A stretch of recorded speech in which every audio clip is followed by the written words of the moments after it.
Thank you, Paul, for a great speech. Our next speaker on the agenda will be delivered by Louis Reyes. Now, I'll just give some context for the benefit of the guests that are here tonight.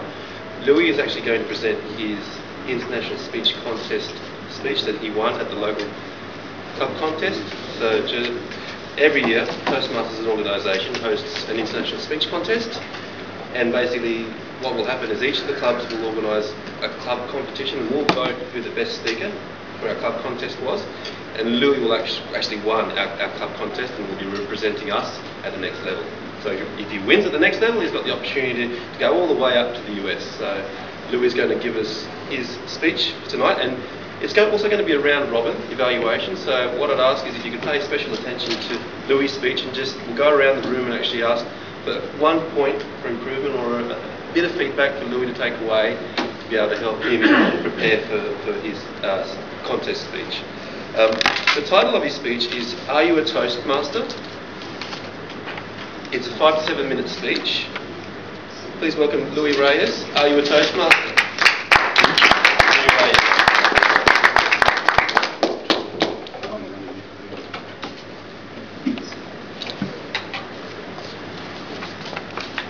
If the nations of the world got together, made it a crime, punishable by death, to be a member of Toastmasters, would there be enough evidence to convict you of belonging to the leading movement dedicated to making effective oral communication a worldwide reality?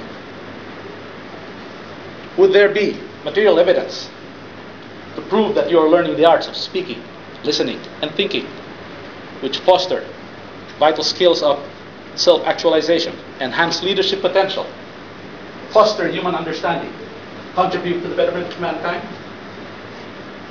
Would there be material witnesses willing to testify under oath that you have been a party to promoting a mutually supportive and positive learning environment in which every member has the opportunity to develop oral communication, leadership skills, which in turn foster self-confidence and personal growth?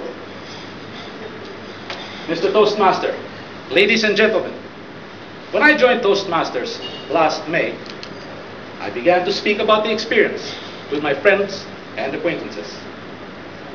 Their responses fell into the usual bell curve. Some hated it, tried to talk me out of it. Others liked it, and of these, some even joined.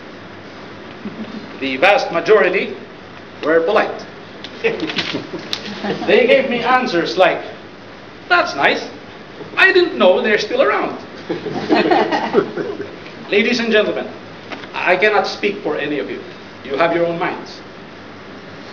But I did not join Toastmasters to be told, "That's nice. I didn't know they're still around." I mean, did I get it wrong?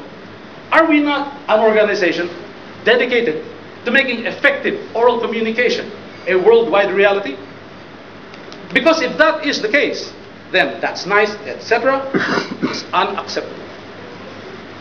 Then, being a new member, that's when the thought struck me. Maybe I was at fault. I was not doing my best to be a good ambassador for Toastmasters. That's when questions like what I had just enumerated started hitting me.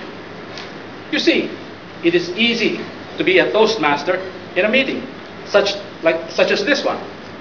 Positive, supportive environment. Everyone is willing you to do well, especially when you're going to speak or have an assignment. Far harder to be a Toastmaster when you are in the outside world, your home, workplace, your bank, or your shopping mall, where you are bombarded by communication horrors, probably similar to just a couple of examples, which I will now share with you. An email from a work colleague. "Hi all, I have found some computer equipment missing." So he found equipment missing from the room downstairs. "If anyone knows of its whereabouts or have borrowed it for testing, contact me, please. Thank you." And this, fine example from a man who once went to work in the Oval Office at the White House. "Our enemy, try to get there. Our enemies are innovative and resourceful, and so are we.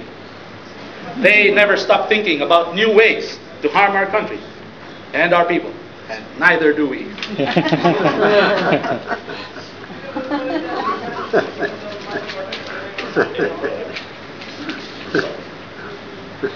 I will not share with you the names of my friends who gave me the "didn't know we're still around" answer.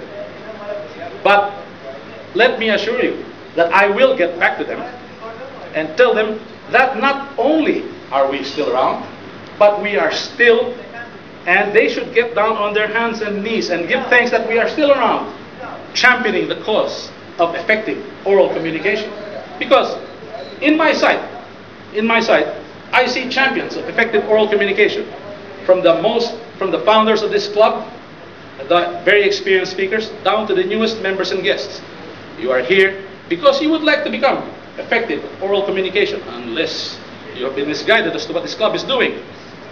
And that is what I am too. I am a champion of effective oral communication. At least, that is what I hope to be. And it is for this reason that when I should receive one-word sentences, you know some, but I'll give you some examples. One-word sentences like, "Good day, is it going?" Or, "How are you?" I should not try to respond in kind with similar mutations like, "All good," or "Fair new." And let me tell you that if by saying, "I'm fine, thank you," and "How are you?" causes people to stare at me as if I have just come out of a spaceship, then so be it. When I receive questions like, "I have found that something is missing," etc., etc., either in email or verbally, I should not respond in kind and complicate the things by saying things, one-word sentences like, "What? Missing? What? Computer?" or other such smart answers. And I will not hide the smirk that comes on my face when a Star Trek fan quotes the very, very famous phrase, do you know it? "To boldly go where no man has gone before," daring them to rephrase it without the split infinitive. If listening to this speech, ladies and gentlemen, has led you to the conclusion that I have bought into the Toastmasters mission, then you are right. I am convicted. I am convinced. See, effective oral communication in my world starts right here with me. Like you, I also should embrace the philosophy of effective oral communication. By way of conclusion, and at the risk of being labeled suicidal, to the indictment of being a member of Toastmasters International, I plead guilty as charged. Do your worst. Thank you so much.